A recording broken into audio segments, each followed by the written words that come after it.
le mirage du droit international et l'impasse iranienne.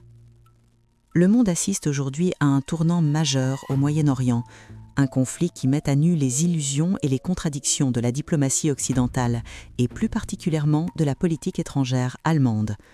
Pendant près d'un demi-siècle, nous avons observé, presque impassibles, l'une des dictatures les plus brutales de l'ère moderne, un régime dont l'ambition déclarée était de transformer l'ordre mondial en un brasier idéologique. Aujourd'hui, alors que la confrontation physique devient inévitable, Berlin semble se réfugier derrière un concept devenu presque sacré, le droit international.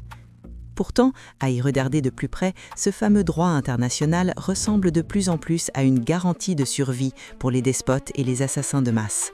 Pour les régimes qui bafouent toute humanité, invoquer la souveraineté étatique et les règles internationales devient une bouée de sauvetage. C'est une forme de médecine universelle.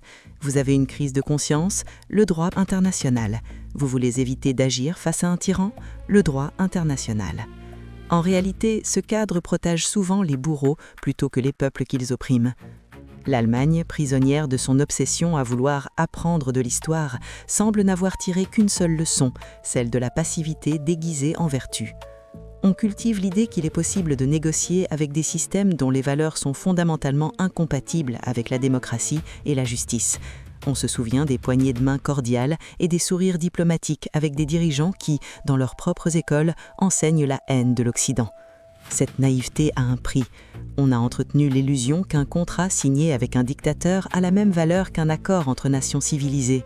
L'histoire nous a pourtant montré à maintes reprises que pour un despote, un traité n'est qu'un chiffon de papier destiné à gagner du temps.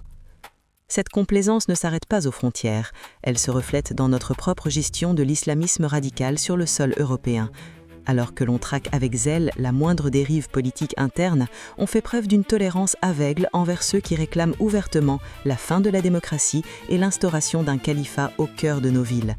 On multiplie les signaux de soumission sous couvert de liberté religieuse, oubliant que la tolérance envers l'intolérance mène inévitablement à la destruction de la liberté. L'Allemagne se rêve en un petit village paisible, une sorte de Bullerbü dréant où tout le monde vivrait en harmonie. Mais le reste du monde ne joue pas selon les mêmes règles. Nous avons perdu notre place à la table de la grande histoire en voulant ménager tout le monde. Nous sommes devenus une nation qui veut être présente partout, mais qui n'a plus la force de défendre ses propres valeurs. On ne peut pas prétendre représenter les valeurs occidentales sans être prêt à assumer la militance nécessaire pour les protéger. En conclusion, rester immobile face au mal n'est pas une option morale, c'est une démission. Il est temps de cesser les euphémismes et de regarder en face les régimes qui nous menacent. La survie de notre modèle de civilisation dépendra de notre capacité à distinguer nos alliés de nos ennemis et à comprendre que la paix ne s'obtient pas par la soumission, mais par la force de nos convictions.